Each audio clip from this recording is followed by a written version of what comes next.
माननीय Shri Dhananjay Bhimrao Mahadik, need to increase the minimum support price of sugar. धन्यवाद उपसभापति जी। उपसभापति जी, भारतीय चीनी उद्योग का एक लंबा और संपन्न इतिहास रहा है। गन्ने से चीनी बनाना प्राचीन काल से चला आ रहा है। भारत दुनिया का सबसे बड़ा चीनी उत्पादक देश है। देश का चीनी उद्योग भारत की अर्थव्यवस्था में एक बहुत ही महत्वपूर्ण भूमिका निभाता है। यह चीनी उद्योग देश के करीब 10 करोड़ से ज़्यादा गन्ना उत्पादक किसानों के परिवार का जीविका का साधन है। देश में करीब 550 चीनी मिलें हैं। इस उद्योग से करीब 5 लाख लोगों को रोजगार भी मिलता है। हमारे देश में हर साल करीब 360 से 400 लाख मीट्रिक टन तक शुगर का उत्पादन होता है। 2022-23 में हमने करीब 60 लाख टन चीनी एक्सपोर्ट भी किए सर। हमारा जो डोमेस्टिक शुगर कंजम्पशन है वह करीब 260 लाख टन है।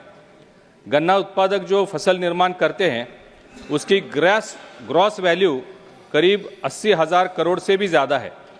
लेकिन यह पूरा उद्योग क्लाइमेट चेंज पर निर्भर करता है।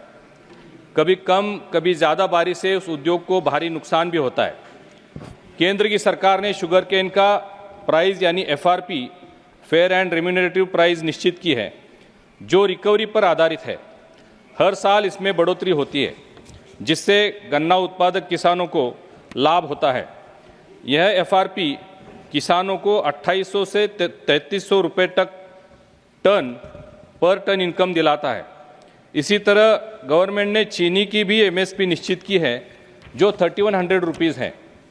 पिछले 7 साल से MSP का रेट 3100 है। एक तरफ FRP हर साल बढ़ रही है, लेकिन चीनी की जो MSP है वो 3100 पर ही सीमित है। इसकी वजह से चीनी मिलों को भारी नुकसान हो रहा है सर।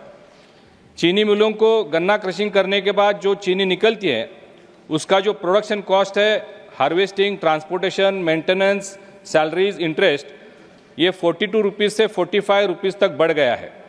आप समझ सकते हैं प्रोडक्शन कॉस्ट 42 रुपीज़ और शुगर सेलिंग कॉस्ट 31 रुपीज़, यह संभव नहीं हो रहा है। देश की सभी संस्थाओं ने, ISMA, national sugar federation, Maharashtra साकर संघ, इन्होंने सरकार से ये मांग की है कि चीनी का सेलिंग प्राइस MSP 42 रुपीज़ किया जाए, जिससे गन्ना उत्पादक किसानों को ज़्यादा लाभ होगा और समय पर उनकी फसल का भुगतान भी हो पाएगा। और जो चीनी मिलें घाटे में चल रही है, जो चीनी मिलें बंद होने के कगार में हैं, उन्हें भी राहत मिलेगी।